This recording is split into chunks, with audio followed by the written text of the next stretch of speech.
welcome to the American Sports Connection. I'm your host, the one and only Joey Railroads. I'm back with my buddy Adam. Adam, how are you, sir?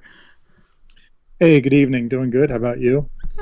Just trying to make it with this crazy holiday rush that, the last, however many days when everyone's losing their fucking mind.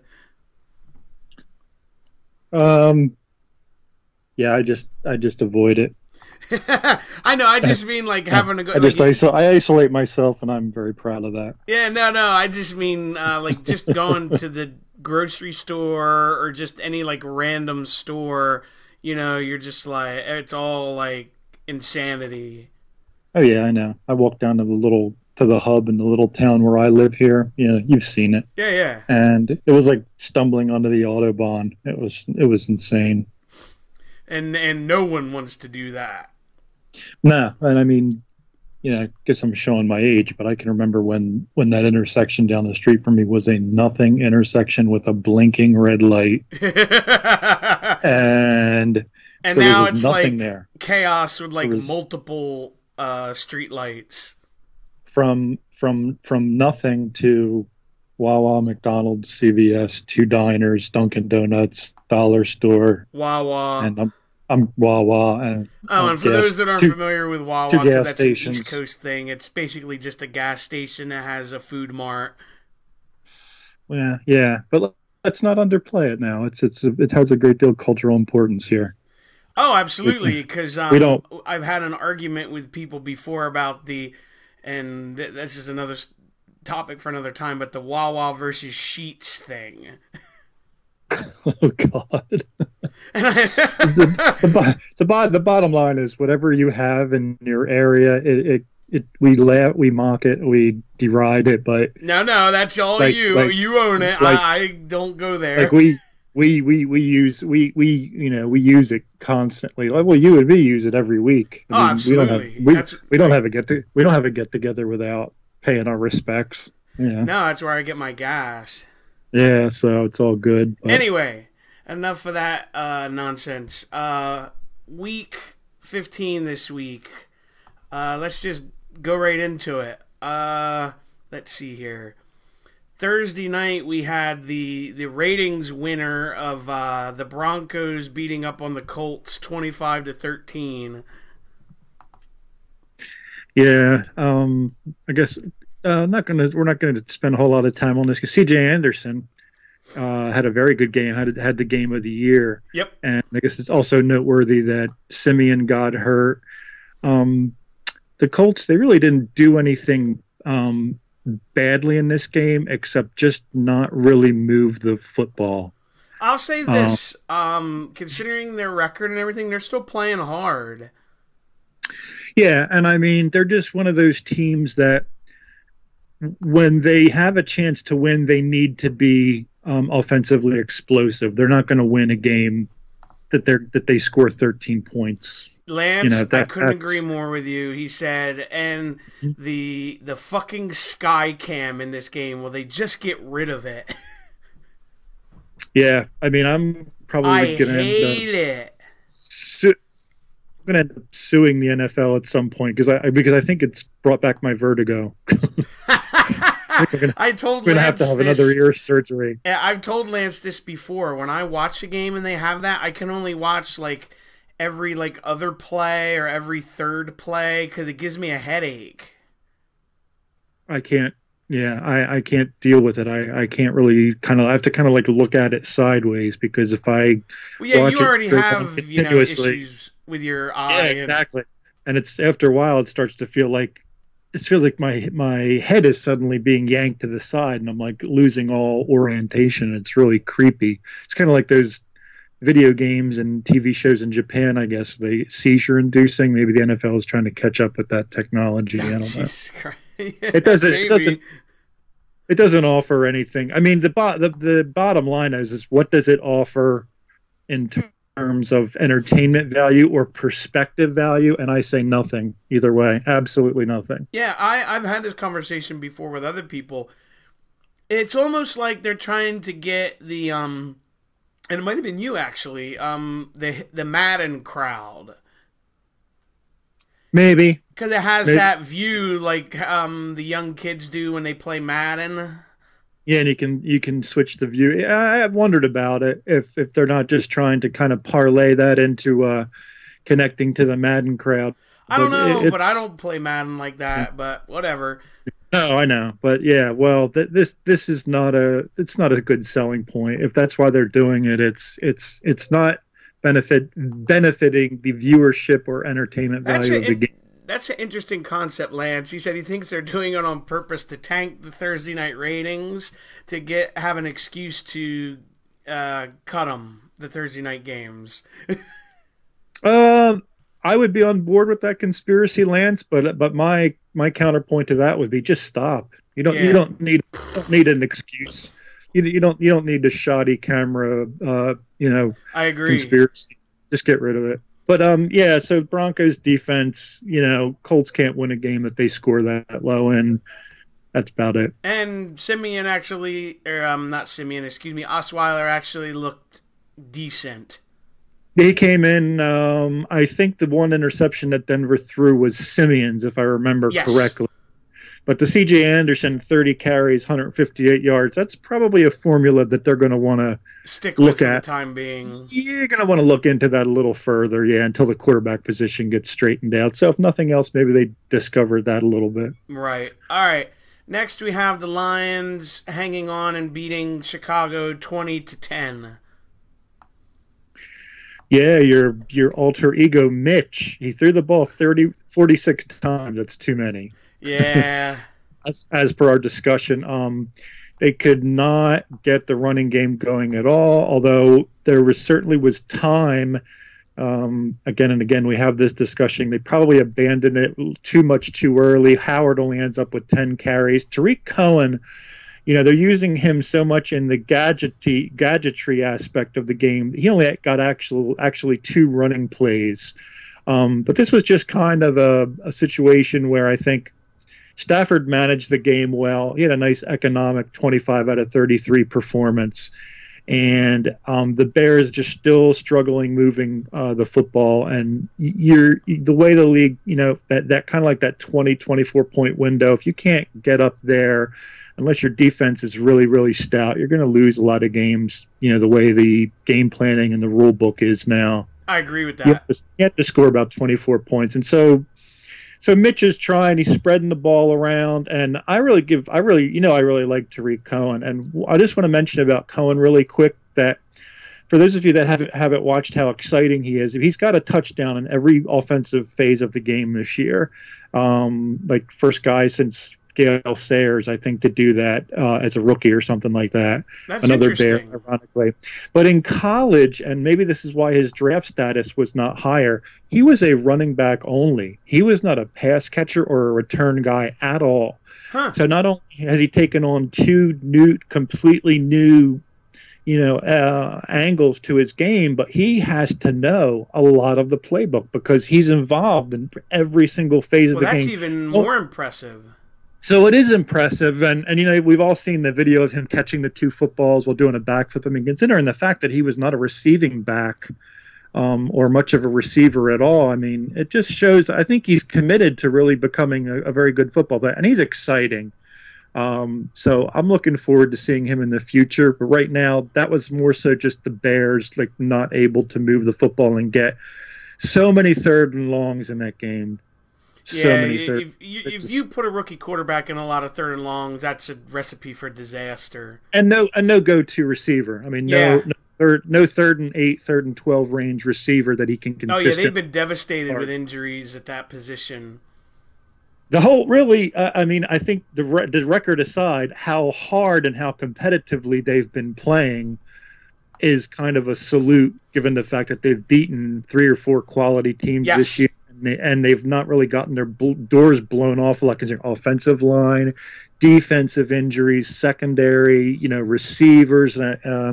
So I do have to give them credit. They're staying in it, and Trubisky just, when his offense gets more balanced, I think he's going to be very good. He can make all the throws on the run. He seems to be a pretty intelligent quarterback, but he can't help but try to do a little bit too much right now. There's because they can't move the ball, Yeah. otherwise, except for when you really go to Howard 30 or 35 times. You just can't always do that. Right. All right. Next, we have the Chiefs beating up on the Chargers in the Saturday night game, 30-13. Yeah, I think what really disappointed me about this game was the fact that the Chargers have gone on this really great run to get where they are, and then they had this opportunity to actually use that as a launching pad to actually take over and win a meaningful game and take over the division. And they kind of squashed it. I mean, Rivers turned back into bad Philip Rivers. Yeah, I mean the bipolar Philip Rivers. I mean, just trying to force the ball down the field. If he checks that ball down on basically any of the 3 interceptions that he threw. I mean, he did spread it around to 8 different guys, I believe, but you have to, in a big game like this, you just can't launch the ball deep into double coverage and then look at your receiver like, oh, what are you doing, dude? And the receiver's like, well, I was running down the field catching a pass. What the hell were you doing?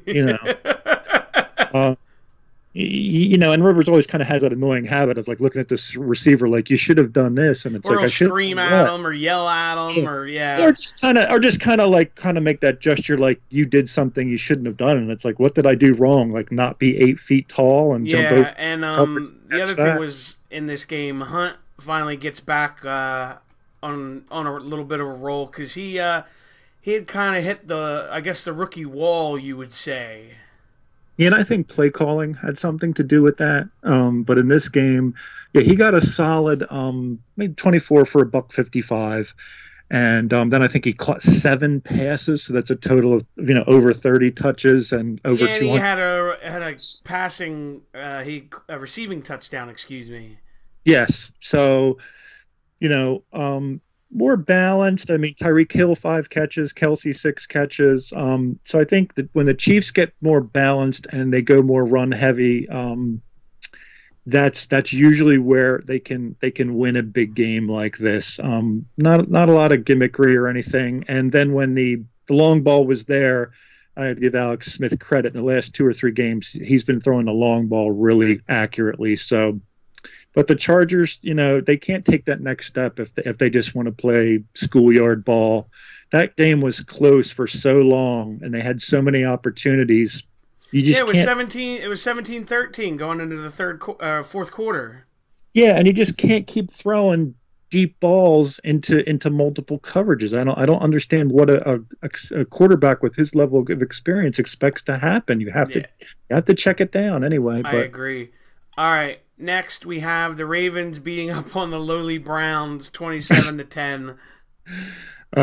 Yeah, this is just a case of really the Browns are still having turnover issues. Kaiser had 2 more interceptions, and a lot of untimely penalties. Their defense did not do very much in this game to help them. We've talked about their defense being pretty stout. I think they had 1 sack. They didn't have any interceptions. And the Ravens defense, on the other hand, was pretty suffocating. They got the 2 interceptions. I think they also only had 1 sack, but a lot of pressure on the kid, getting him out of his comfort zone. And I think Danny Woodhead being back in the lineup, even though he didn't really do a whole lot, didn't do a whole lot in this game, caught 6 passes for 30 minutes. I think him being back in the lineup gives, Flacco just that little bit extra realm of the field to work into that he didn't have before. Like a safety valve. And I think, yeah, just right, exactly. Giving him that dump off, that swing pass, that flat area, somebody dependable to really go to. And I think it's already, it's reaping dividends a little bit because their running game is solid.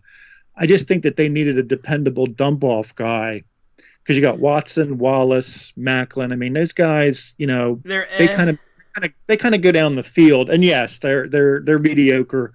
They're like no greatness among them, but decent if you put them all together. But I think since Woodhead coming back, I think Flacco immediately feels that sense of comfort, like, well, I've got a dependable guy to check it down to. No, I can hear you on that one. All right. Next, we have the Redskins hanging on and beating Arizona 20-15.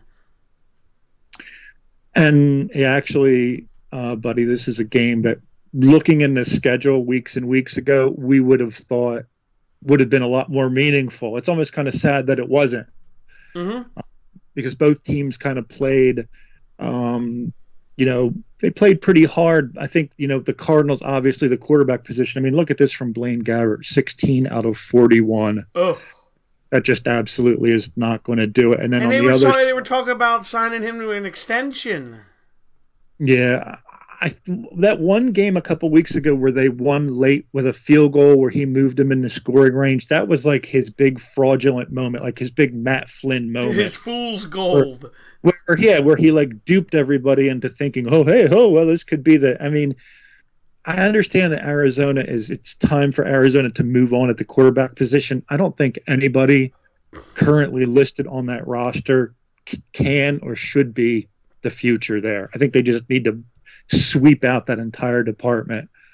And there are a couple of, interesting veterans floating around out there. I just think they need to clean that shed out completely. And then you have Cousins on the other side. He had a very economic game, 18 out of 26, 2 touchdowns. So, Washington, they I think they were one of the 2 or 3 most injured teams in the league this year. So I don't think that they need a whole lot to change for them to be competitive again. The Cardinals, on the other hand, they totally need a new quarterback. Yeah, I agree with that. Lance is asking, and it's a very interesting thought, because Peterson, they put on IR with his neck injury, whatever is wrong with him. He says, you think his career's over? Normally I would say yes, but the way that I've seen people in the secondary get resurrected and get retooled, especially with so many teams being desperate for. No, you're talking about the running back, Adrian Peterson. I apologize. Yeah, wrong Peterson. Sorry. Yeah, I was totally on another thing there, because somebody else was talking to me about Patrick Peterson earlier today, and I just got my wires crossed. No big deal. No, I don't think his career's over just yet. I mean, based on the fact of that injury alone, yeah, it could be devastating given his football age, the number of touches that he's already had. But I think the same principle applies. When the need for a running back is there, depending on how his rehab goes and everything, and what he wants to do, I think if he wants to play and he wants to go through the rehab, he can play again. So I would probably say probably not. Yeah, I'm sure there's. I'll say this, and we've talked about it before. I think, and I don't know what kind of money he would take. I think he would be a perfect fit in Seattle. He would be a great fit, and there are some other teams that would probably take a look at him. Some of those teams we wouldn't want to mention out loud, but I believe that in the quest for a good quality pounding running back, it all depends on the medical thing, Lance. I mean, if it's medically feasible, I believe he will play again. Is my who else I would actually like to see him go to, just because I think it'd be interesting, and I think could give them take them to another level, because the guy they signed down there to be their starter hasn't really worked out, and it's not really been his fault. Right. The Houston Texans. Yeah, I figured you were talking about them, and he's kind of familiar. And that's where he's from. He's from Texas, so it might make sense, considering Watson's going to come back. They could be a potential Super Bowl team if they get everyone back healthy. Yeah, I've never been a big fan of Lamar Miller, and I was looking around too for some other places, and just throwing around some other things. I mean, the Buccaneers. I mean, that's a warm weather town where an older player might like to play. Would he want to go to one of the Vikings division rivals and kind of get them back? Would he want the Detroit or Green Bay? Yeah, The other one I was just thinking about as we're sitting here, because it popped into my head that would make sense, because he could be the running, smash between the tackles, and then they have their other change of pace person, because the guy they have now is not getting any younger, would be Carolina. Yeah, that's true. I mean, he's a good fit. I mean, there are places, I know older players, they like to go to nice climate. I know that sounds kind of petty, but I know what you mean. As you get older, when it gets cold, trust me, I know your bones fucking hurt. Yeah, it really is a factor, and so it really depends on him and what his benchmark is for like how successful of a team does he want to go to, or what kind of chance does he want them to have to make a playoff run. Like, I mean, Miami is another place that's going to have a gap. I mean, the Giants. I mean, when you stop and think, I mean, there are some places where he would be an intriguing fit. Yes, I agree with that. All right, moving right along, we have the Eagles surviving the Giants and beating them 34-29. Well, yeah. I guess it took Foles about a quarter and a half to really get comfortable. Yeah. And then once that, we saw him making all of those big time NFL throws we know that he can make, and I think he did a great job, frankly, of not trying to be Carson Wentz. You and I had a conversation before the game about that, about the importance of Nick Foles just not trying to be Carson Wentz, and I think it worked out pretty well. 4 touchdowns, no interceptions. I liked a couple things I saw from him in the pocket where he kind of he didn't I would want to say run away from pressure, but he like kind of shimmied away from it. Yeah, he moved away from pressure, but still squared up to throw the ball. Still ready and prepared to square up and throw the ball. And that's probably what somebody like Nick Foles should be doing. So, yeah, I noticed that as well, and I liked it. And I guess it would be remiss to say that Eli Manning actually had a very good game, even though he threw the ball way too much. But this was a weird game because they ran – I've noticed this, that when teams run – what they call it, quote-unquote, tempo offense, which is just a fancy word of, like, a no-huddle offense. Right, hurry up. The Eagles really struggle against that. Yeah, they don't do very well against speed offenses. I noticed the same thing. I'm sure there's a blueprint out there being looked at by other playoff teams about that. Because, when Manning kind of got into that rhythm, he's very, very good. And I almost felt like the 2 or 3 minutes, what was it, right before the half when the Eagles got the 2 touchdowns, I almost feel like if you deduct that 2 minutes away from the game, of course it's a 60-minute game, you have to play 60 minutes. So, but if you take away that 2 or 3 minutes, it really kind of felt like the Giants were dominant somewhat in the game. At least in terms of the line of scrimmage and controlling the pace and flow of the game. Right. And having their plays work as opposed to the Eagles' plays, were not working well. And then you just kind of had that 3-minute stretch where the Eagles got the 2 touchdowns, and it was like, it just kind of, the air just kind of went out. But you have to give Eagles credit for that too, because they play very much like that. They're always looking they're always one play away from changing the momentum, and I like that about them. Right, and I give Foles credit too, because a less seasoned quarterback would have panicked when they were down 2 scores. Yeah, and I think a less mature defense probably would have kind of gotten distracted or discouraged or rattled. Yeah, and Darby and Graham in particular were the only 2 that friggin' showed up. yeah, they kind of just Darby was just play after play after play. He was doing like what that kid Screen was doing for the Jets. How he was just like single-handedly making Drew Brees' life miserable, keeping them in the game. Yeah. But eventually it kind of caught fire and they did turn it. But when you see guys like that, and Bradham, who had 8 tackles and 3 assists, also Kendricks had 8 tackles. I mean, when you see guys like that, they're still flying around, still making tackles. You kind of get the feeling that they're not defeated, and I think that's exciting for Eagles fans to see that, they don't play like they're defeated. They never really play discouraged. Yeah, that's encouraging. Yeah, they're not a moody team. They don't ride the emotional roller coaster. They drive it, is what I like to say. All right, next we have the Bills hanging on and beating Miami 24-16. So huge game, really, for both teams because coming into this, Miami was still very much in the hunt for what that's realistically worth, but they were. And Buffalo has just been, speaking of roller coasters, I mean, look how dominant they started out, and then how awful they were over three or four games. And now they're riding the wave again. And then a change at quarterback, and they won this game in this was to me was sort of a Tyrod Taylor leadership win, because he made a few really big, plays in the running game. He threw the ball very economically.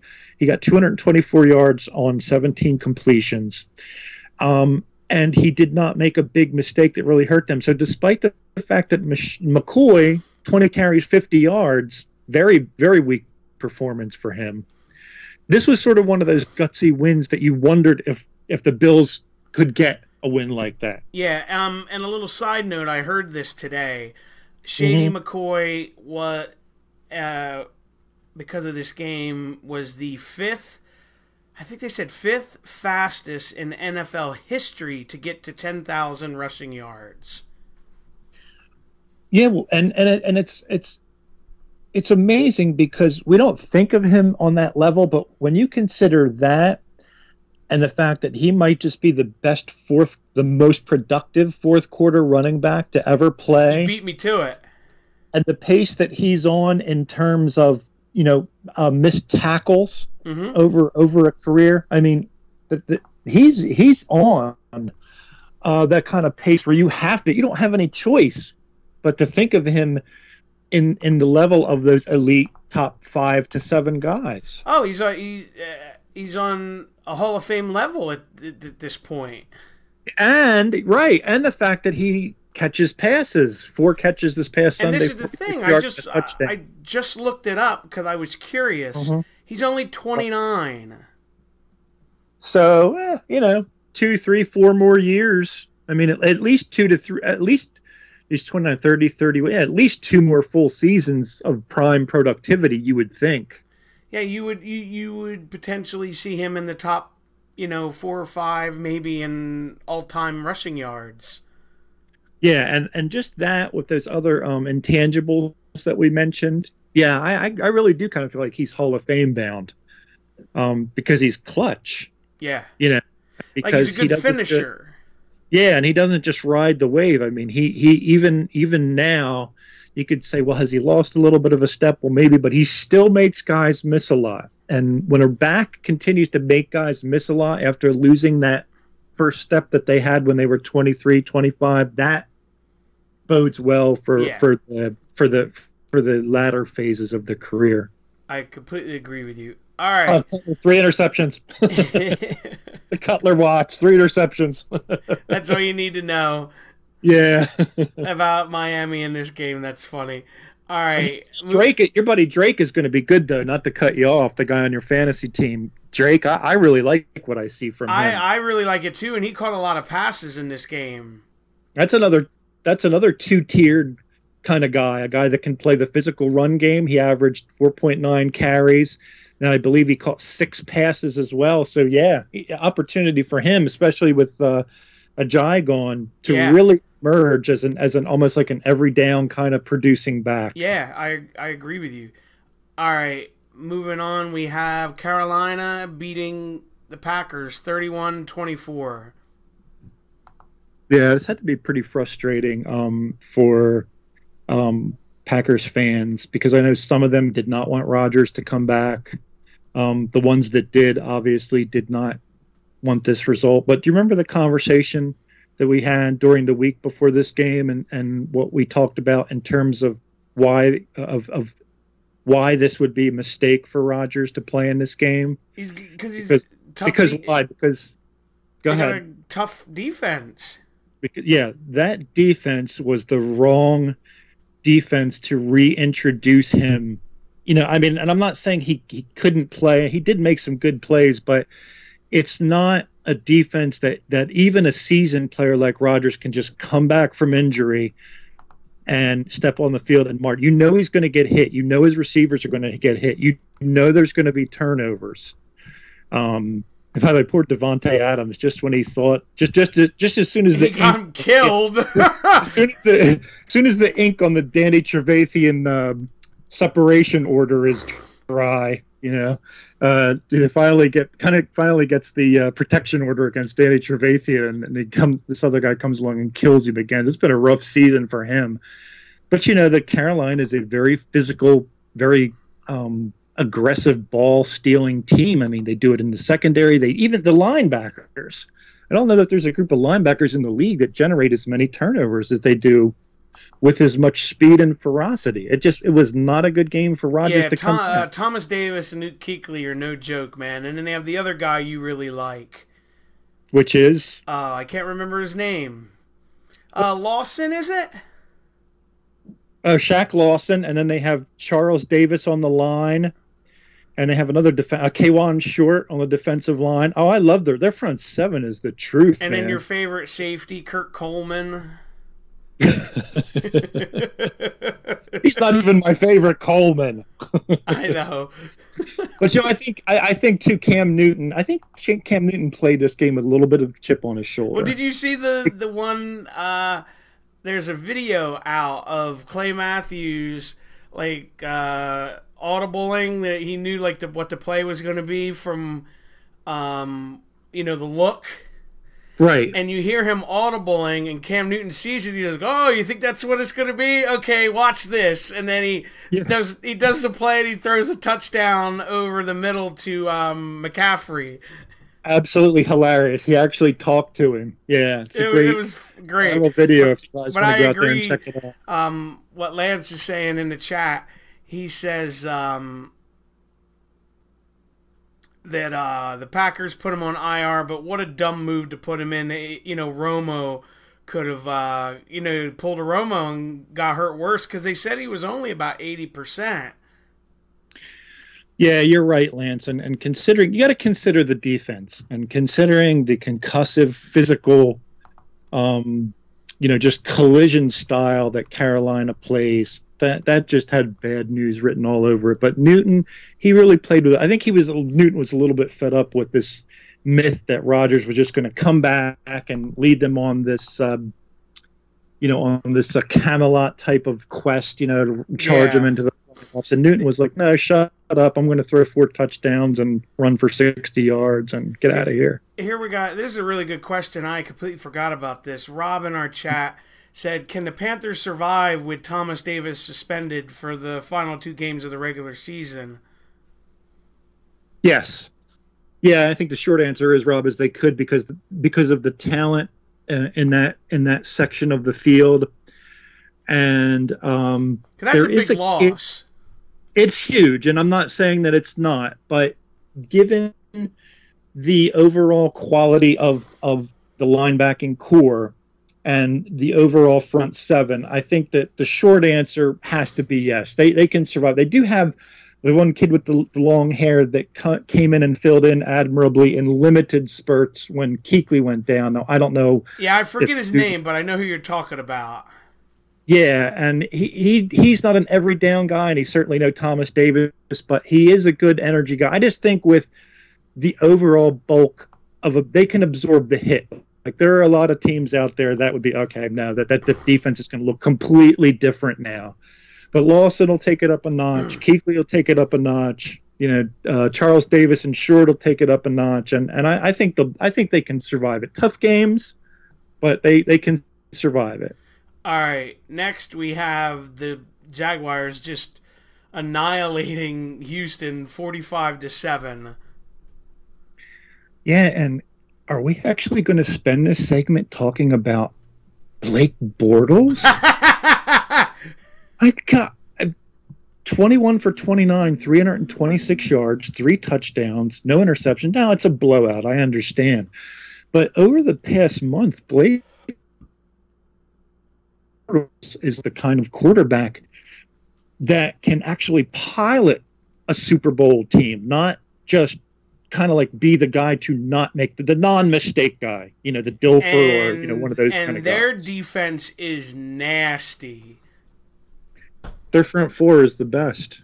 They're number one in points per game and number one in passing yards per game allowed, if I'm correct.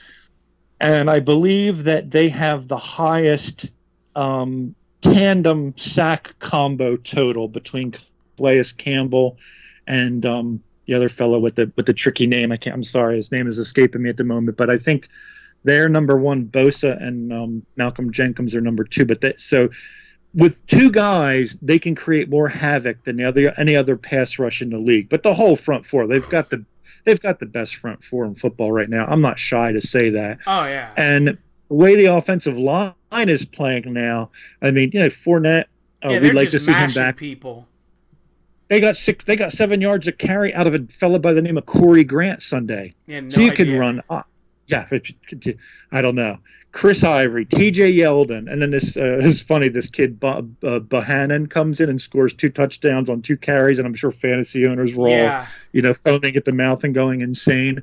But no, they really are becoming a complete football team right now. They're scary, and you have to look. You have to look at them as a team that can play with New England as long as Bortles doesn't become mistake prone again, because that front four and that secondary, outstanding. I agree. Rob, I actually agree with you in the chat. He said that he thinks Bortles is going to get, after this season, like a 1-year prove it kind of deal. Like, okay, you had a good year. Let's see you do it again. Yeah, I agree with you, Rob. He's going to get a pat on the back and a handshake and maybe like a sort of a half hug type of deal, and he's going to get like a 1-year deal. He's like, okay, you've shown it, and it's all up to him and what other teams, how other teams will be affected, how they'll be marketed by this quality run that he's going on. It would be a mistake for a rebuilding team to go out and sign him long term based on this, but I think Rob is right. I think they'll give him the handshake and pat on the back and say, here you go, do this for an entire season, get us back to where we want to be, and we'll talk it. Future. Yep. And that's not unfair. That's not, because he's been a slow developer. He really has. You can't overlook that. No matter how good things are looking now, you can't ignore that fact. Yeah. All right. Next, we have the Vikings blowing the doors off Adam's favorite team, the Cincinnati Bengals, 34-7. Yes, and as everybody knows, by favorite you mean most despised. And so the good thing that comes out of this is that we always asked ourselves, what's a question that we've been asking ourselves like for the past 3 years? What would it take to get Marvin Lewis fired? Can you finish right? So there were no photographs, no suggestive photographs were leaked onto the internet or anything. It just kind of happened. Like it does happen eventually with everyone. The results were not coming in. But this was the Zimmer Bowl, right? Because a lot of people forget Zimmer was their D coordinator for a long time. Yeah, and so when you think about it, the guy who made that defense what it is or was is actually gone. It's not Marvin Lewis, it's Zimmer. So I knew going into this game, Zimmer was going to put together a plan to just absolutely brutalize and suffocate and pummel them. I'm sure you probably feel this way from watching some of this. To me, it looks like that Cincinnati team just quit. They've quit. They quit a couple weeks ago. Remember they got smashed. What was it, last week or the week before? Yeah. They got smashed by a team that I wouldn't think would be smashing anybody. Who am I thinking of? Yeah. The Bears. The Bears moidalized them. There was someone they kicked their ass. The Bears beat them 33-7. That's who was the Bears. So now they've lost 64-14 in 2 weeks. I mean, I hate them, but they're not. They shouldn't be that I bad. would say this because I asked my friend that lives out in Ohio. We were talking about this. He's like over the moon that Marvin Lewis is gone. I said personally, I said there's a lot of fucking changes they have to make. Like Dalton has to be gone, and Right? I don't know if they're gonna have McCarron as the guy or they're gonna draft a guy or what the hell they're gonna do. But AJ Green's prime years are being wasted. Yeah, they're going to have to get him a little bit better of a support network. And another thing that I'm thinking about is some of these defensive guys who are good, but they've just been around for a really long time. And and maybe it might be time to kind of like, just move them, Cut the cord. for them. Right, kind of like let go of an era, not so much at the play because yeah. What I was going go to say, ahead. not to cut you off, is it's like Yeah. you have all these guys, and it's like, hey, we've made it to the playoffs X amount of years, but never won a fucking playoff game. Well, why would you stick around with fucking mediocrity all that time? I mean, think about this for a second. You have on this defense Vincent Ray, Carlos Dunlap, Michael Johnson, Geno Atkins, Vontez Burfict, and Iloka and Pac-Man Jones. Yeah. And I mean, there's They got talent. Yeah, Brandon Williams. So a couple of these guys in the secondary are not bad, and they really do. And it just kind of like makes you feel like, again, they've been so talented for so long. They really have blown a great opportunity to be competitive. Here's but here's an interesting thought. Rob in our chat says he thinks that Paul Gunther will likely replace Lewis. yeah, I think that that's very possible as well, Rob. But my next question would be, how do you feel like that? How do you feel about that? Or should they just, reach outside of the trenches? If it was me as a fan, I would want them to just find someone completely not affiliated with the organization and kind of start fresh. You know what I mean? I might be wrong about Paul Gunther, but he just kind of has the taint of a guy, to me, who's destined to be a coordinator. Now, I could be completely wrong. He could he could do great things with an opportunity to be the head coach, but I think you got to be very careful about how you make those transitions, because these guys, not only do you not know if a guy can be a head coach in that situation, but then you have to fill an important void that's left. So it's kind of like it creates a two-sided problem. Yeah, I know what you mean. Dean But it's intriguing. Dean is asking, how long does Dalton have left at the Bengals? I think they're either going to cut him or trade him at the end of the season. Yeah, and I'm leaning more towards cutting him. My gut kind of tells me that he still has sort of a puncher's chance to talk his way in to stay there, which I personally would find hilarious. I mean, please, by all means, re-sign I know, Dalton. you love it. It's like Groundhog Day. Oh, please, yeah, sign them all, sign Chris Collinsworth for all I care. But speaking, trying to be forthright about it, and objective.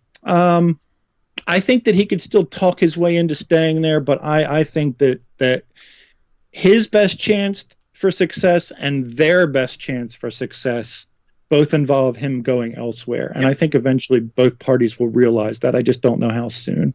I agree. All right. Next, we have the Saints eventually pulling away from the Jets 31-19.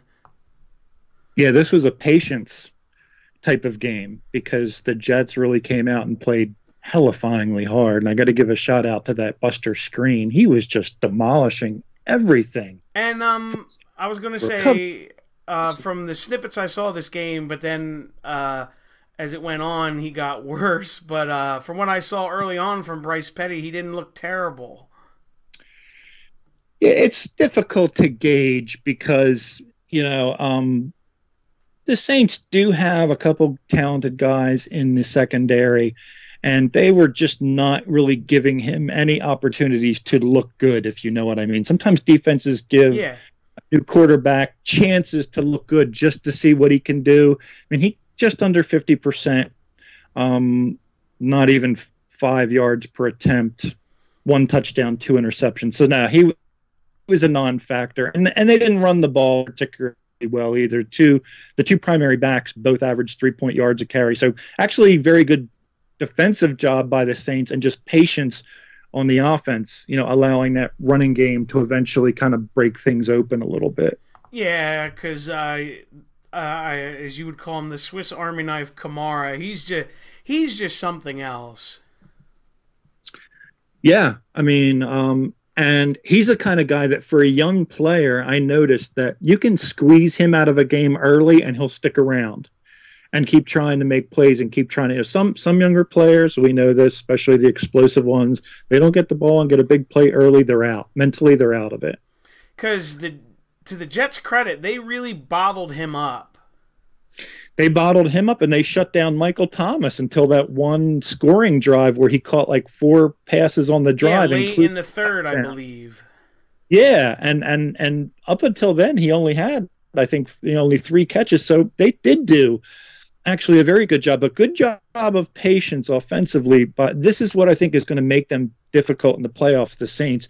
The patience of them and the willingness of them to say, okay, well, if Kamara's not working out, we're not gonna force it to him. We're gonna let Ingram do it. If Michael Thomas is not producing, we got 2 or 3 different tight ends that we'll throw the ball to and things like that. So I really like their patience in this game because they were playing against a team that was prepared and had the right mental attitude. They just broke them down. They just wore them down. I agree. All right, next we have, and this was my, I would say, shocker of the week.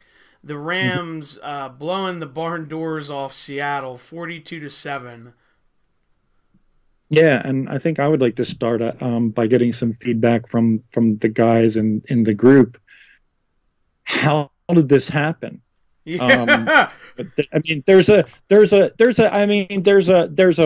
how it happened. Like you can go through stats and numbers and things, but then there's like a why. Like, how does Seattle walk into a game this important at home, and their coach was all over the news and the media saying, "Well, I expect us to come in with a high level of energy. I expect us to," and completely. And what it really comes down to is I just like how the Rams pounded the ball down their throats until they trampled them, until they tipped over. Yep. 3 different guys with double-digit carries. I mean, it's weird. Tavon Austin actually had 10 carries. Strange. 10 carries. Malcolm Brown, 10 carries. Todd Gurley, 21, but all over 200 yards, by the way. I don't know if you read this. Go ahead. I think it was Earl Thomas. Don't quote me. Him and Bobby Wagner apparently got in like a not a fight, but like a war of words over this game. And what was the? Because apparently Wagner, for those that are unaware, has had a lingering like hamstring problem the last, I'll say month. I guess it's been. And he probably shouldn't have played, and he played, and like I guess Earl Thomas went off that like they might have been better off with him not playing, and that's why they were gashed so badly in the running game. That's interesting. I mean, I don't know that you can't explain away a 5 touchdown home loss. Especially to one of the more vaunted home teams of the past decade. I don't think you can explain a home blowout loss to that. I would think Earl Thomas would kind of understand that guys like that are going to play. If they can limp onto the field, they're going to play. Right. Rob says that he thinks injuries just finally caught up to Seattle, and that's why they got the doors blown off them. That's a good point, too, Rob. I think it was kind of a perfect alignment of the stars against a very offensively productive and balanced team, and just I kind of agree with you. I think all the bugaboos just kind of went full bore in this game. They just kind of I guess you would say. Yeah, exactly. They just kind of fell apart a little bit, and I would be surprised to see them bounce right back and play well. I really wouldn't. No, And the amazing thing to me was, because we've seen a lot of their games where Russell Wilson would, we called it earlier, where it's like almost schoolyard, run around and be crazy and make plays. I watched like the stat tracker on the thing, where you say, oh, well, so-and-so does this for 5 yards, or anyway. Right. Every time they were getting the ball, I would see sack, incomplete. I'm like, geez, they were suffocating him. Well, you want to see some, first of all, and we know this is a problem with Seattle. If your name wasn't Russell Wilson Sunday, then you did not average better than 3.3 yards a carry. The other two running backs averaged about 3.3 yards a carry. But playing to your point, listen to this. Their leading receiver in this game was McKissick with 3 catches for 38 yards. Listen to this. Paul Richardson, 2 for 18. Tyler Lockett, 2 for 8. Doug Baldwin, 1 for 6. Jimmy Graham, 1 for -1. Yep. They were just dominated. They completed 14 passes in the game, under 50%, by the way. And you want to know, Wade? I'll tell you something, man. Wade Phillips. He knows they don't run the ball. He knows they can't run the ball. He keyed on the down the field passing game, and he got it. And you think of Wilson as a guy. Well, he's not going to get sacked a lot. I believe they sacked him. I want to say 4 times, but don't quote me on that. Right. That's an interesting. So, but we'll move on in a second. Rob in our chat says he thinks that Zeke is going to send a message to them this week and run all over them and put a nail in their postseason coffin. In Seattle's? Yes. Yeah. I mean, it kind of is starting to look like that, isn't it? Because now with this huge game Sunday night, Dallas is right in the wheelhouse to try to creep in, and Seattle. I'm kind of like on the fence because they got fucking embarrassed. So I would like to believe that they're going to try and put forth a better effort. They are gonna come back and put forth a better effort. By the way, guys, I misspoke. 5, 6. I'm counting 7 sacks. Ooh. Russell Wilson got sacked 3 times by Donald, and a total of 7. Does he look like a guy that can get caught 7 times? That is Wade Phillips, man, absolutely amazing. But if you go back over the last couple weeks, even to earlier in the season, you're seeing Seattle struggle with other teams that look like playoff games, like with the Rams, like with the Falcons.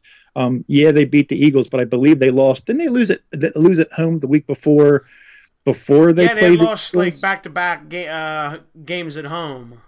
Yeah, I believe it was to another competitive team. So what you're kind of starting to see with Seattle, although I agree that they will turn around, they'll be embarrassed and they'll want to play more pridefully, is you're starting to see them look rather mortal against playoff caliber teams. So that's very interesting how those last, those 5 and 6 spots in the NFC are going to play out, because there's a lot of uncertainty now. A couple weeks ago, I thought I had a good idea who those last 2 playoff teams are going to be. Now, I just Seattle struggling. The Falcons have tough games coming up. Dallas looks good, but they're so inconsistent. It's going to be really fun to see who gets in there and how. I agree. All right, Dean, we finally got there. It's New England finding a way to win and beating the Steelers 27-24. Yeah, I mean, my whole sidebar for this game is, and I'm sorry to do this because there's a lot of other stuff to talk about, is... Go on your rant. Well, I wanted to do, I've been bugging you about doing a whole thing about officiating in the NFL this year and how just absolutely, it's been such a poison ivy. These referees have inserted themselves into crucial game situations, and there's more than one here because we'll get into it later. No, we will, and let's look. Whatever happened on that little terrible last play where Ben threw the interception, it looked like everybody else. I've been reading some stuff in it, and I'm getting the impression that everybody but Ben and Smith-Schuster thought that was going to be a spike. And that they tried to kind of threw Todd Haley under the bus. Yes, and he actually and he wouldn't, and Ben wouldn't kind of admit that, like, there was some discord there. Like he kind of tried to say, well, no, we knew what we were doing, but it just, and I think, no, I looked like the vast majority of your team was shocked that a play was being run, and why the guy that knows it's going to be a spike runs right into the guts, the intestines of the goal line defense, and why he throws that ball in there. It just, did you not watch the Super Bowl a couple of years ago? I mean, have you not seen the disasters that have happened recently? But I'll say this. Touchdown to James. I'm sorry. It's horrible. No, go ahead, because I'll continue ranting. And go ahead. People are not going to want to hear this, but let me finish. By the way the rule is written, they made the right call. However, that is a touchdown. If you get what I'm saying, like, they need to change the rule. I get what you're saying, but I think I think that's a little bit dismissive, because here's the first thing. There have been other touchdowns with basically an identical type of situation. Ball clasped in two hands, ball is maybe pops out a little bit like a magic marker, guy goes down, guy clearly has control of the ball, guy falls into the end zone, touchdown.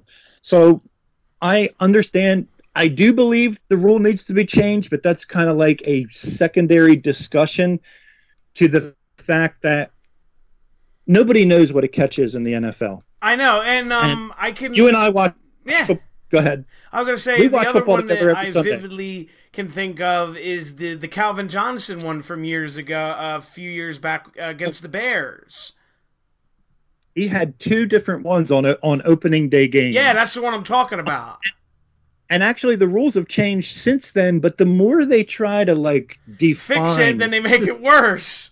The minutia, right? Like, the ball can't. I mean, so here's the thing: the referees don't know what a catch is. They don't understand the league's rule. That's a problem. The players don't know what a catch is, because if the players knew what a catch was, I think you would see a lot less of this happening, because they would probably secure the ball differently or catch the ball differently, or they would make adjustments to kind of accommodate the rule changes. And you and I as fans, we have at least one long discussion about a catch every single week, at least one. Yeah. We don't know. And I mean, we're all pretty well informed fans here. We don't know what a catch is anymore. Do you have to take steps? Can the ball not move? Can it touch the ground? Supposedly it can cut. Can it wiggle? Control it. Can it spin? I mean, and I even hear the announcers buying into this crap and saying, "Oh, I think I may have seen a 45-degre rotation there as he went down." Yeah, they're drinking a Kool-Aid. Yeah. Or I mean, what? How much of a vice-like grip do you have to have? So I do agree the rule has to be changed, but I also believe that easily could have been called a touchdown under the current rules, and has been. You go back throughout the season. Honestly, and it really depends on the crew. It depends on the crew, and I hate to sound political, but I haven't seen any of these kind of calls go against who so far. Yeah. They always go in their favor, and I'm not trying to real quick, we'll move on with this one. The Antonio Brown injury really hurts. Hopefully he'll be okay to go into postseason. But that's a really tough one to have for them. It is, because up until 2 weeks ago, I know for my part, I'm thinking the Steelers finally have the kind of matchups they want, that they could beat the Patriots in a playoff and then this game. Happens. They finally have so many weapons in the passing game, and it all went right. The guy that they thought that New England was not going to be able to handle if they tried to handle everybody else was Martavius Bryant, and they had hardly. I don't think they had played against him yet, and he absolutely destroyed them. I'm trying to remember. It's either 5 or 6. Brown has the record now. He's the only guy in NFL history to have 5. It's either 5 or 6 straight 100 catch seasons. He's got all those records now. in I was terms just of like, like it's amazing what he's doing. Yeah, it is because he's got them all. He's But got this was the game of the week. It was so fun, just like is I would call it a heavyweight prize fight. It was, and you knew New England wasn't done. You know, when they were down 2 scores at that point, you knew they weren't done. And I mean, credit to them. This is not an anti-New England thing or a pro-Pittsburgh thing for me. These are very meaningful games. It's week 15. These crews should be working these crinkles out. No, I agree. Completely agree. Of the game. And they should be invisible unless something very obvious and blatant and play affecting happens. Right. All right. Before we move to the next one, I have some breaking news, as Rob tells me in the chat, that Thomas Davis's suspension has been reduced to 1 game.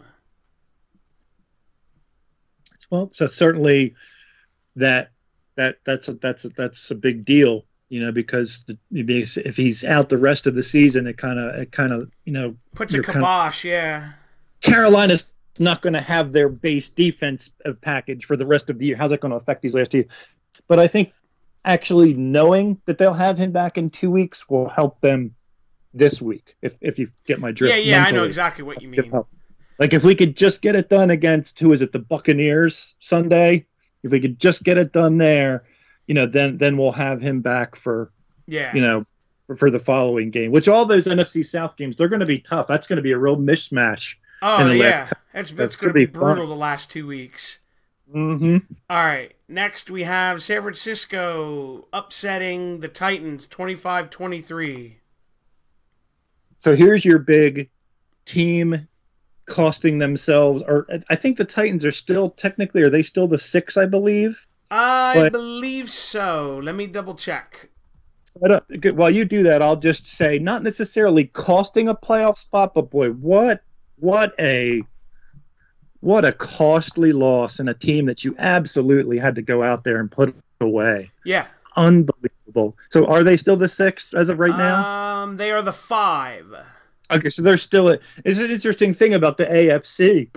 Like right now, or no, I'm sorry, I think it's the NFC. In the NFC, you have to be 8-6 to even be in the hunt. Because I think there's only 3 teams left in the hunt, and they're all 8-6. Yeah, because the 6th seed in the NFC is 9-5. Right, and then you have Detroit, and I think 2 other 8-6 teams. Seattle and Dallas. Everyone else is eliminated. So isn't that interesting?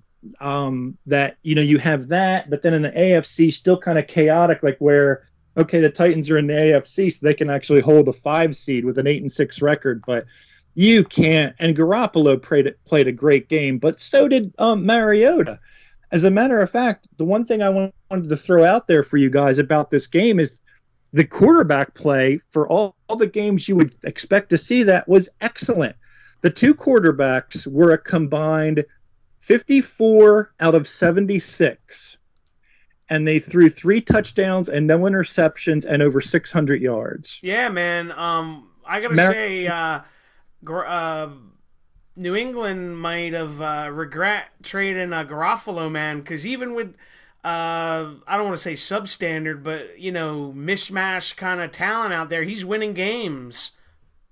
Well, they made a decision based on one thing and one thing only. So when you make a decision like that, which is based on, they now think that because of his recuperative underwear he wears or whatever that stuff is, that Brady is going to play another 4 or 5 yards. Oh my God. You told me about that and I just laugh every time. I know it's funny, but look it up. Look up some of the stuff in his regimen, like sleeping in a non-allergenic room and the recuperative sleepwear. It's hilarious. It's like I wish I could make some money off that scam and invest in that. It's horrible, but that decision to me was made on that basis alone. When you make a one-dimensional decision, a unilateral sort of decision like that, it's very risky. And so, yeah, you could be right. A couple, a year or 2 down the road, New England could be, gee whiz, Garoppolo, when he's down there with Shanahan's kid, they're starting to win games. And, I question it. I really do. This is a very interesting thought that Rob says, and he might have a point considering that division out there now. That the Niners could be a team next year that goes, depending on who they get in free agency and draft, could be a worst to first team. Yes.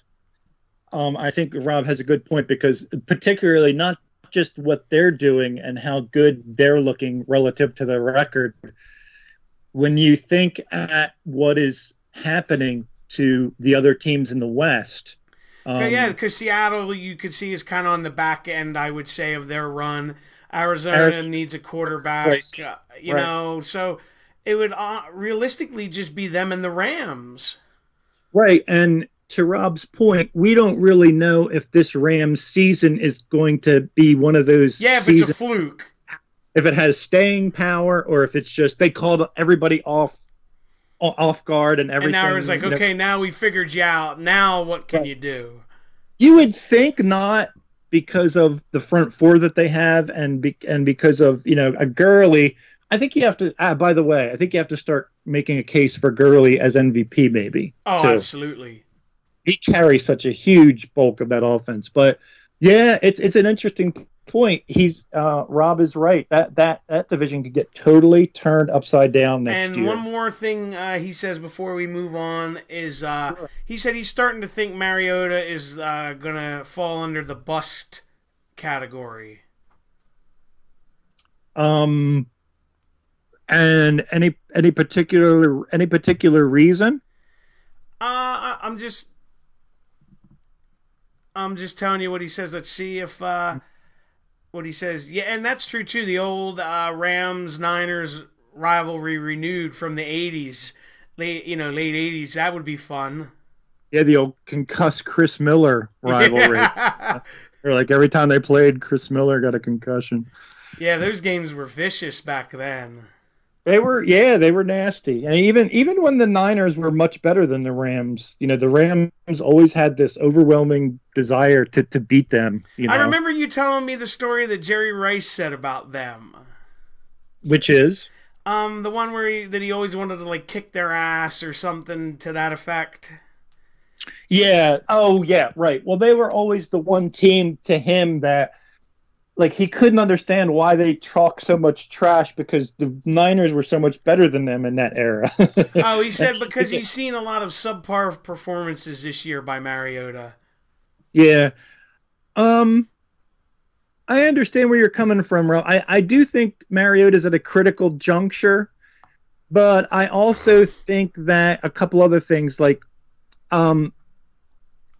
other than missing with the leg injury, I from a couple games I've seen of him, he has not looked terribly healthy. In other words, the completeness of his game is lacking due to not wanting to move around quite as much. His complement of receivers is still, although that Rashard Matthews is starting to look pretty good. I'm not too thrilled about that. So I just don't know if it's that the Titans' identity is going to be more of a physical, and occasionally let him make a big play. Yeah. I'm not quite at bust level with him, but he's on my spotlight. Like I got my eyes on him. Like, hey, what's going on here? Turn a corner. Yeah, because he does have some very productive games, but the inconsistency. And then head scratchers. Yes, and so we'll have to see, like, moving forward, what the Titans are going to do with their game plan. Are they going to get him a big-time receiver? Are they going to say, no, you're the playmaker, you're our Russell Wilson, you're going to make the plays, and we're going to maintain this huge running game that we've established? Because remember, they still have Derrick Henry behind DeMarco Murray. Yes. So I agree. Yeah, a lot of that might have to do with how the Titans handle him, but I think he's on the watch list. Yeah, he needs to turn the corner. All right, next we have the Sunday night game where Dallas hangs on and beats the Raiders 20-17. Go ahead and talk about this, Adam. Excuse me for 1 second. Yeah. Guys, and I'm not viewing the chat at the moment, but I would be very curious if any of you has ever seen an NFL referee insert an index card or attempt to insert a folded index card in between chain links or the tip of the chain links and the football to establish a first down. This is another one of those examples of, referees being invasive and just doing things that, it may have been the right call, it may have been the wrong call, but the point that I'm making is, why are you being creative? Like, why are you putting on a circus? Like, going into that game, both of those teams are still alive. They're still in the hunt. They're fighting for their playoff lives. And I'm not saying, I kind of thought that the kid did. I kind of thought Prescott did get the first down. I'm not even saying that. I'm not saying it cost the game by any stretch of the imagination. But all Sunday, I found myself saying, why are these referees, inserting themselves into the outcome so much? Other than that, I thought it was a really exciting game. Yeah, no, what I was going to say about your point, I don't know, did you hear what the referee said why he used the index card? No, frankly, I was just too annoyed to even entertain. Yeah, you're going to be really annoyed.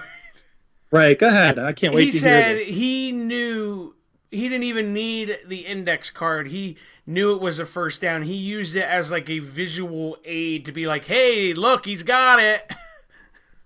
So again, you're playing to the camera. Why?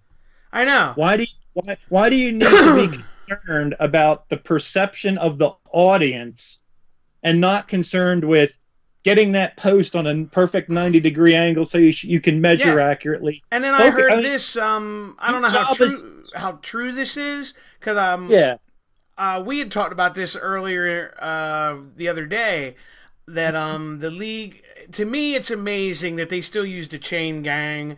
That there's it's fucking 2017. You should have technology out there like lasers or something that should be able to pinpoint exactly where a first down is. Well, I've heard, and I don't know how true it is, that the league doesn't want to do it because they like the drama of using the chain gang. Yeah, I'm looking at some of the comments from you guys, and finally got into the chat. And Rob, yeah, I do feel bad for Carr now too, because I don't think he could have to learn another offensive system, and I'm actually starting to miss. You're missing Bill Musgraves. Who the hell ever thought you would say that? That offense, I mean, for all some of his dubious play calling, and some of the play calling was bad in the Houston playoff game, but that was without Carr, so maybe he thought he was doing the backup a favor, but really they were explosive with Bill Musgrave. Mm-hmm. They really were. But Carr also has to be held accountable for the subpar season that he's having. I've said this before. I'm waiting for something to come out after the season's over that he's played hurt this entire season since he came back from that back injury. I really think there's something wrong with him. Definitely since the transverse fracture, because when he first came back from that injury, he wasn't running at all. He was barely moving. Now he's leaving the pocket early. He's getting antsy. He's skittish. He's leaving the pocket even when there is no pressure. Yeah. And now we finally see his athleticism just coming back. Like, he had several really impressive first down runs in that game, and that's good. But he has to take responsibility for being a Raiders fan. I guess I'm allowed to vent a little bit because I watch a lot of stuff after the game, watching their film. He throws to the wrong guy. He misses throws. He leaves the pocket when there's no pressure, and he kind of sets the receivers up to have to make tougher catches than they do. So he's got to definitely. That's an interesting thought. Rob said he would start Connor Cook the last two games. Yeah, I don't have any problem with that. Although they're mathematically still not in it. I don't know that they'll do that, but I wouldn't have a problem because, being mathematically in it and being realistically in it, like mathematically, I could make it to the moon by next Tuesday. But credit to Dallas, for kind of hanging in there and grinding out, an ugly win. Yes, they did. They did it, and they did it without Irvin, and they did. Sean Lee probably not feeling that good, even though and he then played. Hitchens got hurt late in that game. Tyron Smith again, struggling. So I mean, as much as I don't like them, I could be objective that was a gut check kind of game, and they, hung in there and found a way to win. They did respond, and I just want to say too that real quick that the Raiders defense has improved considerably. And I agree with Rob Knott that I didn't see your comment that Del Rio definitely is on the hot seat. McKenzie, I don't know so much, but definitely Del Rio. Yeah, Rob, I think Del Rio, I not only have him hot seated, I have him gone simply because the team is too promising to squander any more since trying to see if Jack Del Rio can be a success. I've never been a big Del Rio fan. He's a good coordinator, but not as a head coach. And he is supposed to be a defensive guy, but here's the other thing, too. If you think about his career, he's always been good at making bad teams serviceable and kind of like creating those little, those eye-opening turnarounds. So you're telling me he's the anti-Dave Wannstedt? Yes, he does not destroy teams. He makes crappy teams decent and then kind of like goes into a stupor. Yes. And he rides the emotional roller coaster. He doesn't steer it. It's like when they're winning, he's all too happy to, give these flowery speeches. Oh, we have to find our why and all this kind of crap. Then when they lose, he's like, he doesn't want to answer questions, and he tells lies like we were prepared to play the Chiefs. If that was prepared, I'm terrified. But right.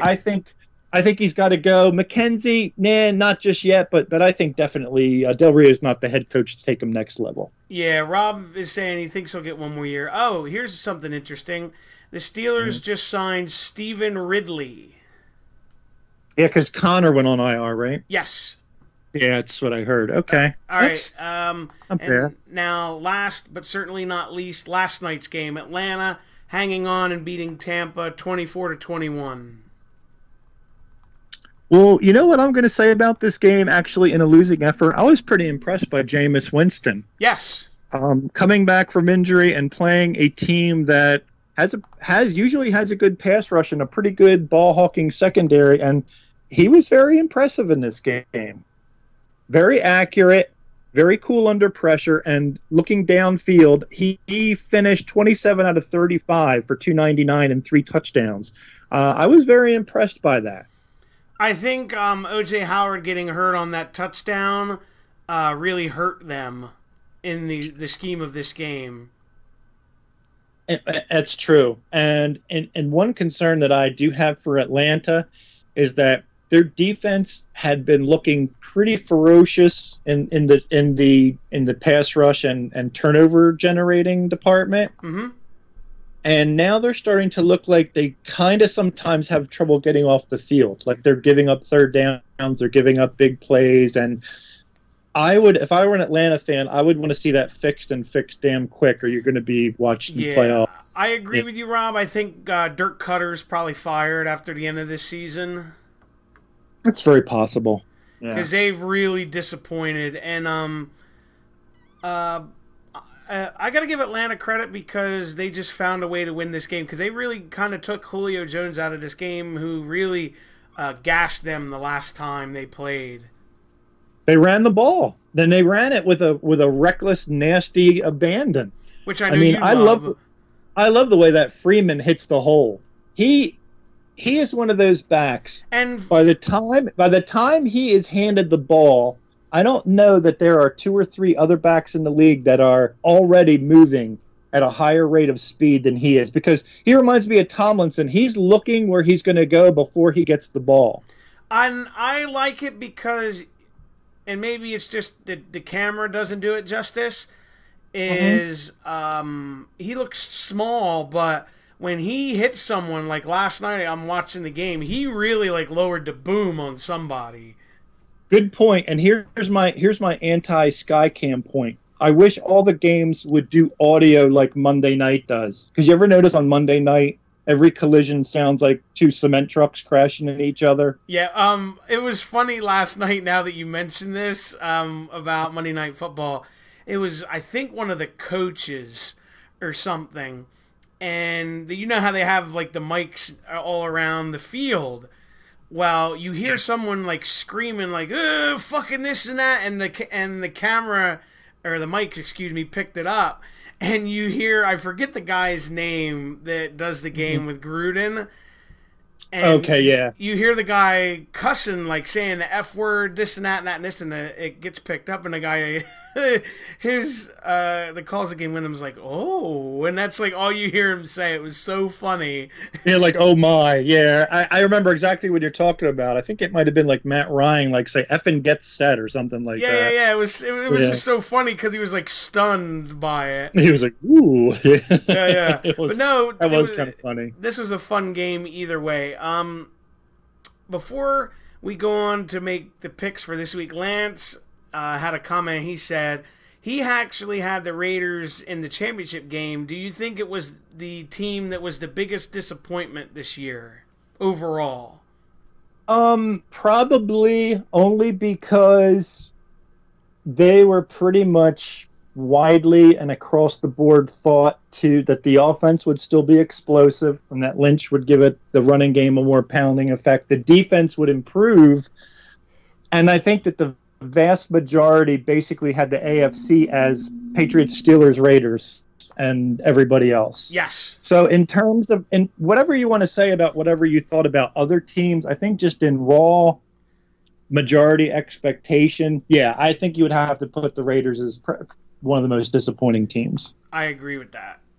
And I agree with you, Rob. He says if they do fire Cutter, Tampa's going to be a hard sell to get someone to go there. That's true. And I actually wonder if the best thing for Jameis Winston even would be to just play somewhere that's not in the state of Florida eventually. That might help get him more centered. But yeah, Tampa's not going to be an easy sell. All right. I have this week's games in front of me. Believe it or not, we don't have a Thursday night game. Well, that's good. Somebody's health will be saved. I mean, right. We actually have two Saturday games. That's cool. All right. First off is Saturday afternoon, 4:30. We have the Colts at Baltimore. You want me to say something to make this sound interesting? I'm not doing it. Ravens. Yeah. There you go. Easy enough. I think the Colts will put up a fight, but eventually the Ravens will pull away. Yeah. If the Ravens aren't going to put 30 plus up on the Colts probably will not put 30 plus up on the Ravens.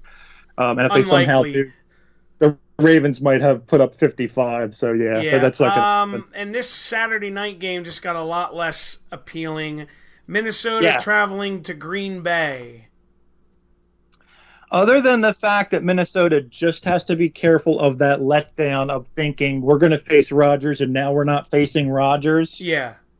And the fact that a road division rivalry game around Christmas they'll time, be up. It's very, very divisional dangerous. Game. Right. Very, very dangerous. Other than avoiding that letdown, which I really haven't seen the Vikings do, I like the Vikings big. No matter who's playing quarterback. Oh, Rob, I agree with you about Pagano. He's saying Pagano is another game close to being fired.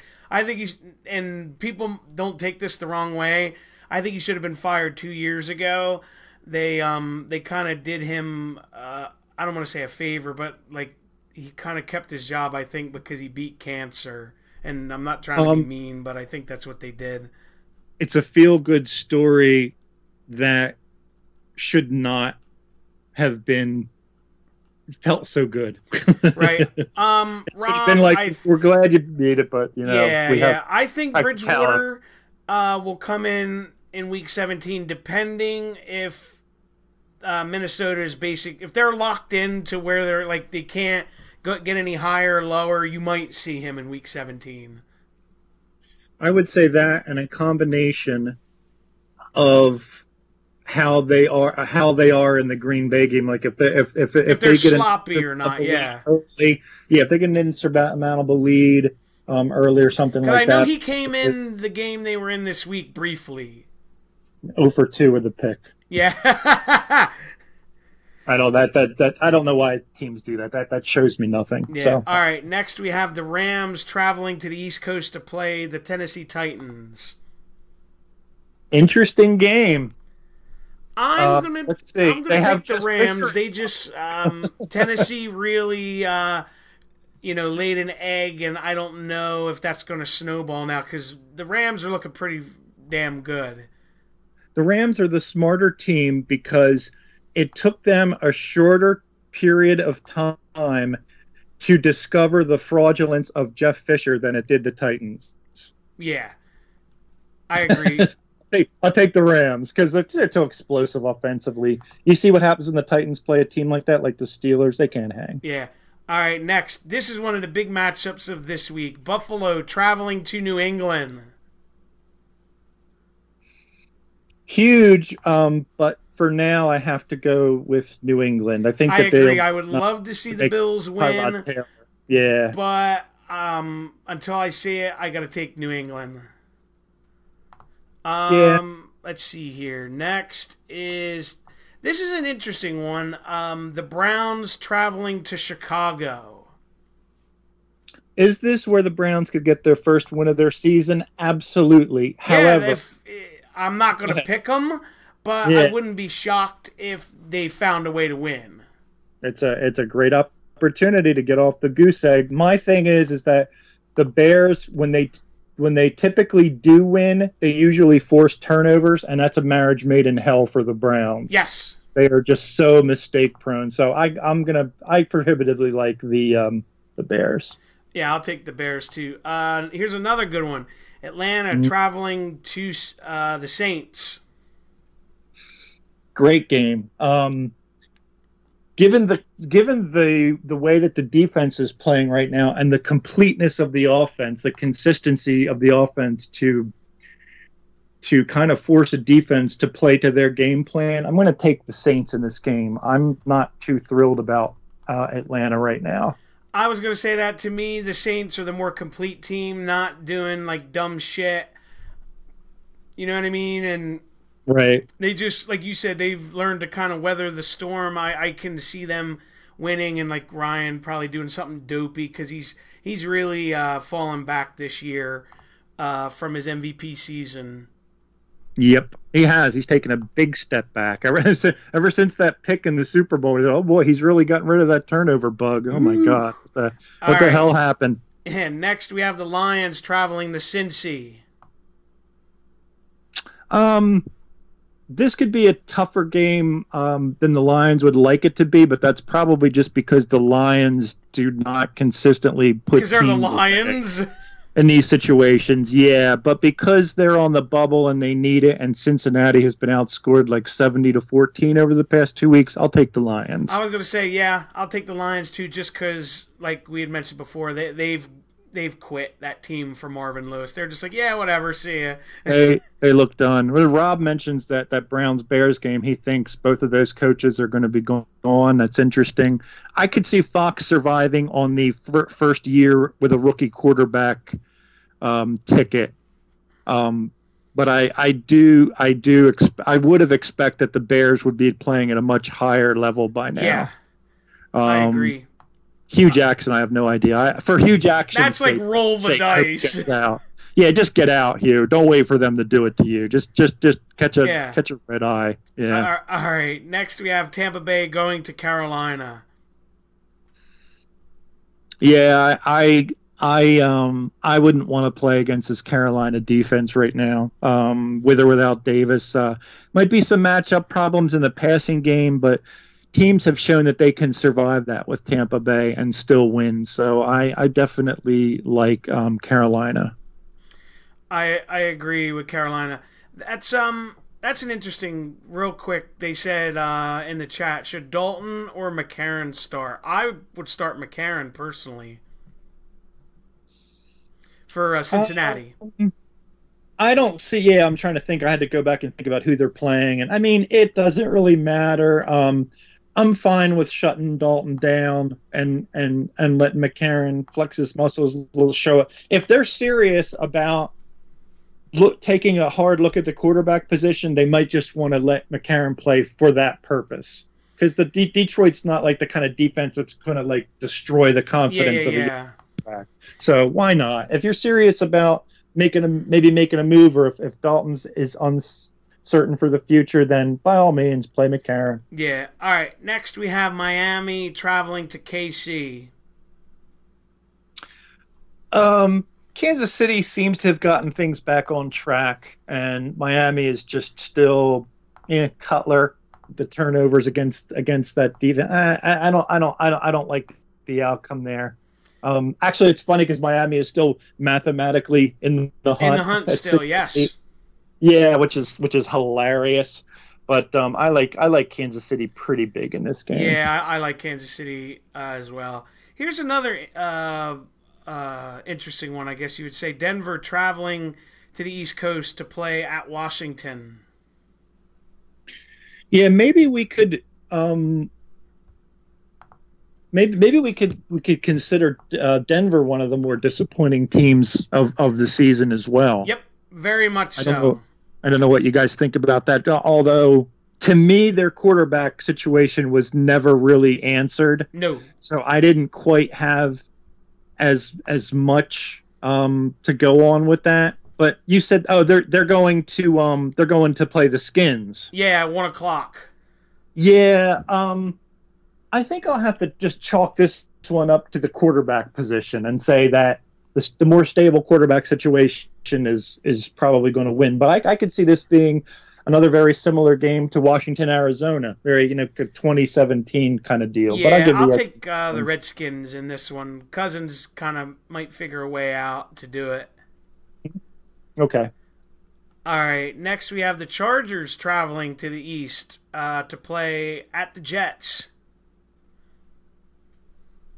It would be just like the Chargers to lay an egg in this huge game and then go and clobber the Jets when all the pressure was virtually off. Yeah, where they melted under the pressure. Yeah. But I have to say that assuming that Petty is going to play, and perhaps that you have to say that Ingram Bosa pass rush will just obliterate him. So I'll take the Chargers, Me too. Despite the fact they're going to the East Coast. Yeah, I agree. All right, next we have Jacksonville playing at San Francisco. How about both of these teams, honestly? How about the level that Jacksonville's taken it to the point where we actually feel like they can maybe compete with New England or Pittsburgh in a playoff situation? But how about if the Niners, Pittsburgh too? Gets beat in one of these final two games and Jacksonville wins out, they will get a bye. Yeah, watch out for that.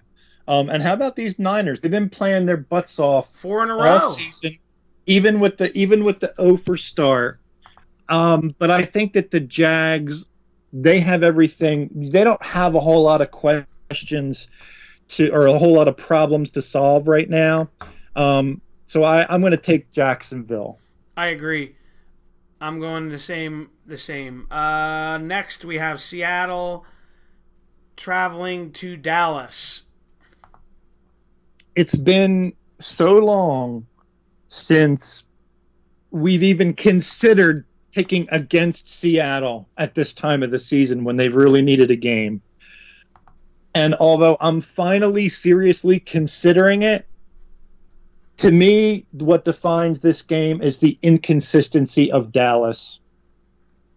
Given that bipolar nature, to me, it would be standard Dallas fare for them to have that huge win, emerge as a wild card contender, and to turn around and lay an egg here. So I'm going to take Seattle prohibitively in this game. I feel the exact same way you do, and not that Dallas per se isn't battle tested because they obviously were in the postseason last year. Right. I'm going to take Seattle for the one they're the more veteran team. they got embarrassed this past week, and they know what it takes to win a championship. So I'm gonna go with them until I kind of see the wheels completely fall off. You know what I mean? I see them. They're getting closer to the precipice. Don't start singing that song. I'll cut off on you. I won't. But they're not over the edge yet. And I'll be damned if I can just believe that Jason Garrett would be the guy that kind of like sends that train off the tracks. I can see that too, Rob, where Zeke wants to send a message, but I think you're going to get Seattle's best game probably because their backs are really up against the wall now. Oh, I think Zeke will have a very good game against Seattle. I just think that, that they're not going to win a game. But he probably could very well have $150 in that game. All right. Next, we have the Giants going to Arizona.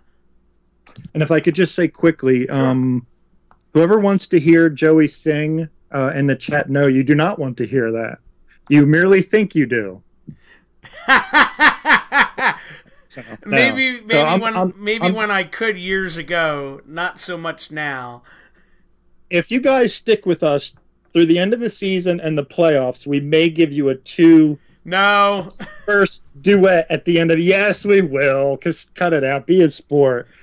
They want to hear you. They want to hear you sing. It could work out, but yeah, I'm saving you from yourself. You do not want to hear Joey sing. That's funny. All right, moving on. The Giants at Arizona. Yeah, I don't know. Cardinals, I guess. Yeah, it's in the Who Gives a Shit Bowl. Yeah. The game that should have been much more meaningful bowl. I'll go Arizona just because the Giants really should just be trying to lose to get a better pick. Well, maybe Eli will be trying out for the Cardinals roster. Who knows? Yeah, Jesus. All right, and believe it or not, this is a first that I can remember. Correct me if I'm wrong. 2 Christmas Day / night games. That's kind of weird. Like, because usually the NBA has the whole Christmas, market corner. They lock it up, and everybody else kind of steps aside. Yeah. But this year there's 2 NFL games on Christmas Day. First, we have at 4:30 the Steelers traveling to Houston. Yeah, the downside to your equation is that these 2 games amount to 2 lumps of coal in your stocking. It really does. I mean, they looked interesting when the schedule came out, and now not so much. Isn't it crazy how the NFL season evolves? How mouth-watering did these games look when the schedule came out? Steelers, Texans, are you kidding me? Raiders, Eagles, oh my God. And now it's like Steelers, Eagles, just the hell with it. Yeah, it's like, go fuck yourself.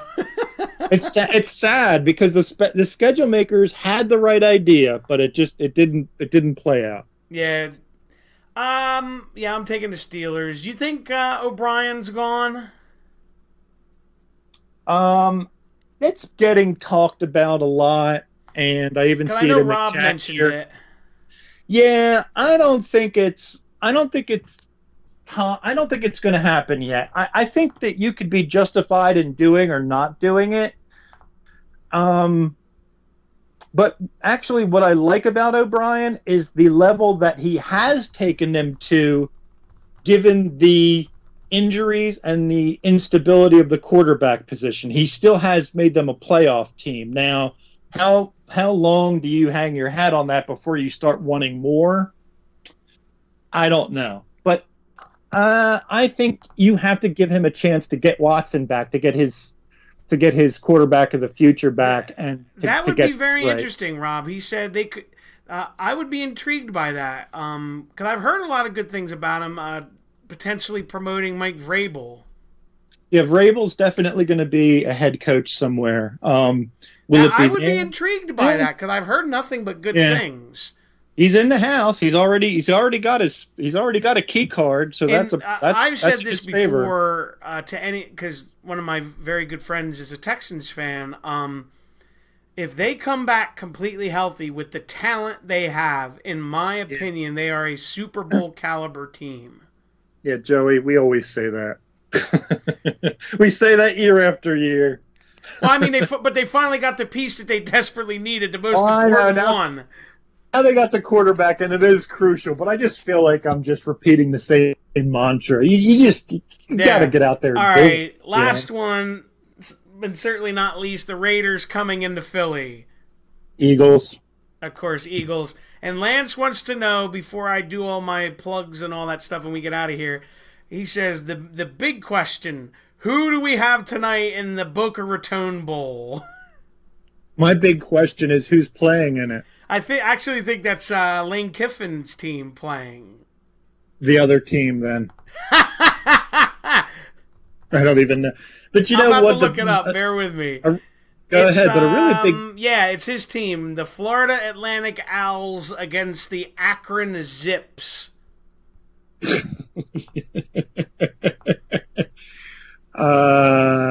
Can't help you. Florida Atlantic. And apparently he just signed like a 10-year contract. Righty then. So mark that because I was listening to it on the radio. They're like, yeah, the Lane Kiffin that just signed a 10-year contract that he will get out of in 3. Yeah. So check off that university for dissolution. Yeah. Wow, it's crazy though. Oh, but before we get out of here, that's one quick thing I forgot. Lance told me. That I forgot to mention. Frank Gore officially moved up into the top 5 in all-time leading rushers. He passed LT. You still get your 2-liter Pepsi if he makes 1,000 yards. How many yards? He's got like 200 to go. Oh my God. Yeah, he's close. I think it's 200. It's really close. I do know Is that. it that close? Oh my goodness! Let's I have to buy you a Pepsi for that crap. He is at 793. My God, it needs 207. It's so you're like in Dumb and Dumber. So you're telling me there's a chance? Yeah. Yeah, I understand, Rob, but he wanted Pepsi. I prefer Pepsi, Rob. Coke actually hurts my teeth, believe it or not. I don't know why. There must be something in it. Like when I drink it, it hurts my teeth. So God only knows what they put in it. Isn't Boca Raton? Isn't that the rat's mouth in Spanish? Why do you name a city that? Yes, it really is. You need to name a city the rat's mouth. Is anybody from Florida in the chat could explain that? Yeah, I don't know. That's a weird one. I agree with you. Rat's mouth. I live in Rat's Mouth, Florida. Yeah, I mean, I took 2 years of Spanish, not very well, but I know what that means. Strange. Yeah, I'd like that. There must be a story behind it.